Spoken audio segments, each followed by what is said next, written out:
Hey everybody, it's Aidan here once again with another episode of Hotlaps and Chat, where I take a break from the world of virtual driving to look at the pressing issues surrounding the real world of motorsport and the world of sim racing. Now actually, thinking about it, pressing issues does sound like a good name for this series, even if it was a radio show in GTA Vice City. Today though, we're looking at the world of sim racing. In the first episode, we tried to make F1 great again, and in the previous episode, we looked at the debate surrounding traction control in sims and real racing. Today though, we're looking at realism. How important is it? And what defines it in terms of a simulator?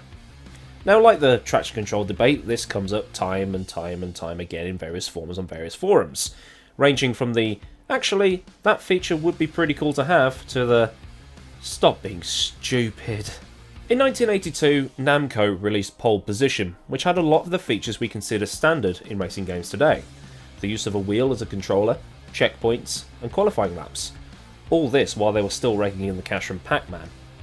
Since that has come out, we've seen several sims, or games, the term is interchangeable, that have had renowned physics engines or elements which give a player a great experience.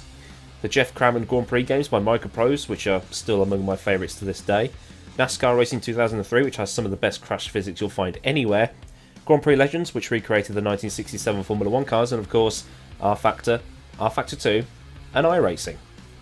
Now, all this is throwing me back to my university days where we had an entire assignment on authenticity and realism. We had to record a cover of a song using as close to the same methods they did way back then, but on modern gear. Now, my group chose Killer Queen by Queen, because we like to live dangerously, but the whole thing centred around an authentic cover. In fact, here's a quick blast of the guitars, played by yours truly.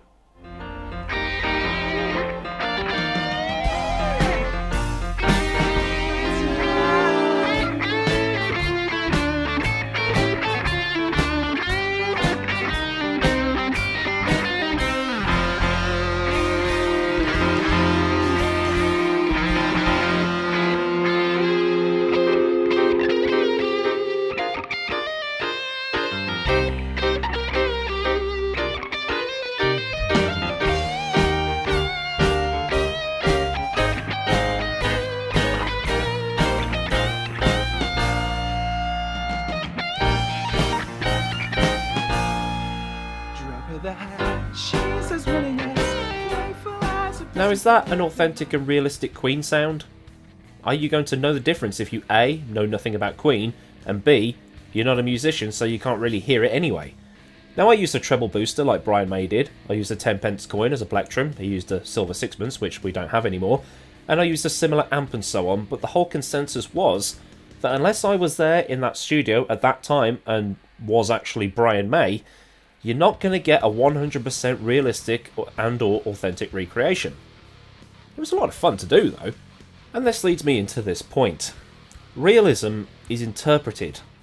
Most of us here are never going to step into a Formula 1 car, so what difference does it make?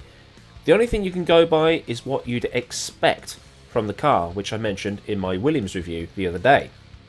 Does it have a lot of downforce? Do the back wheels light up when you stamp on the throttle? Do you lose a lot of front end grip following the dude in front? Have you answered yes to all those questions? Well, it sounds realistic enough to me. Now obviously, there is a lot more to it than just that. If it has most of the characteristics of a Formula 1 car and behaves like you'd expect, then that should be good enough.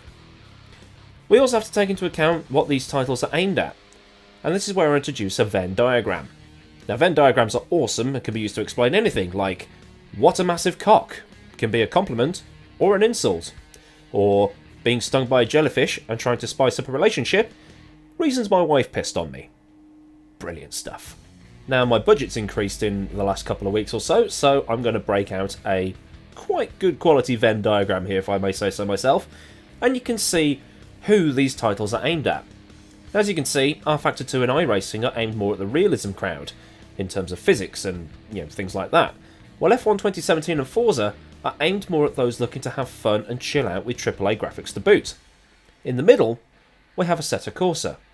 It has great graphics, it's got laser scan tracks, the cars have decent handling characteristics, and if you want to hop into a Lamborghini and cruise around the Nürburgring whilst listening to Snoop Dogg on your iPod, you can. It's a wonderful way to lose an afternoon, and it's very effective at keeping you out the pub. But Assetto Corsa has full hybrid simulation on cars like the SF70H and the LMP1s, and rFactor 2 doesn't.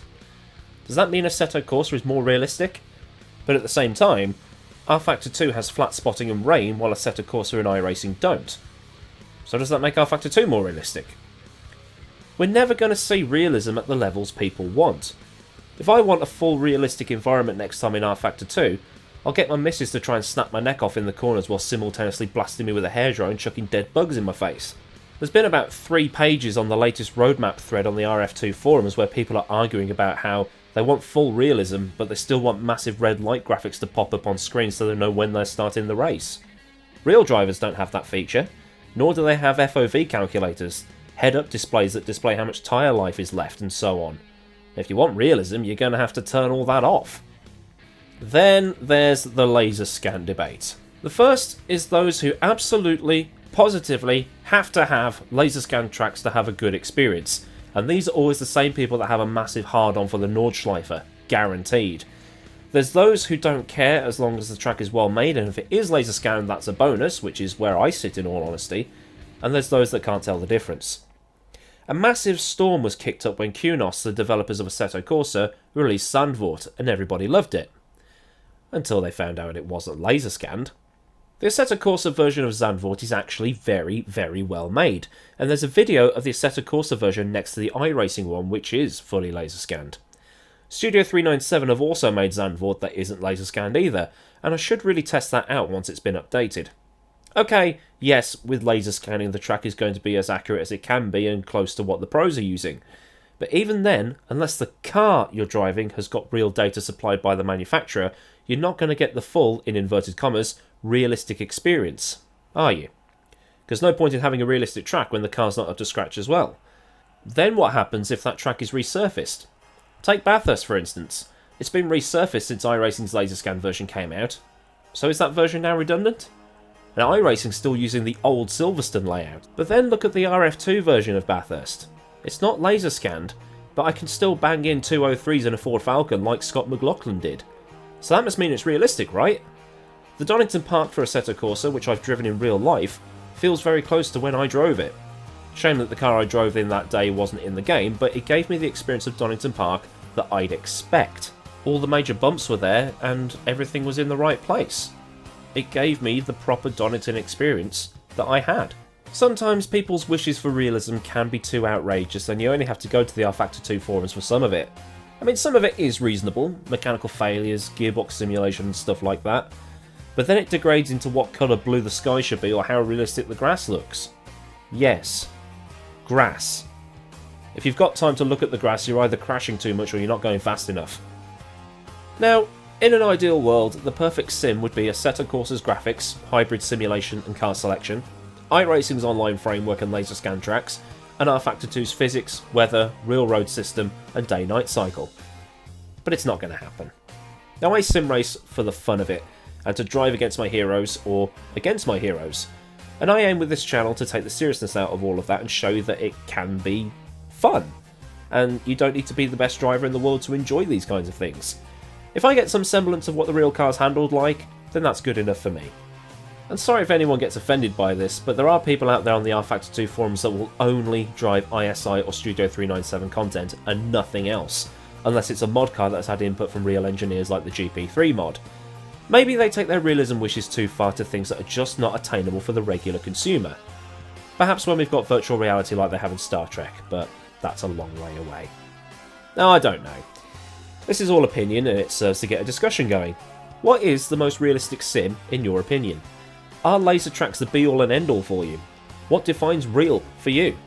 Let me know in the comments and let's get a discussion going. So that's pretty much it. I've been Aidan Millward. Remember to like and subscribe, and I'll see you all again on Monday, either a very happy man or a very disappointed man, because England are playing on Saturday, so Gareth Southgate, all of England is with you. Goodbye.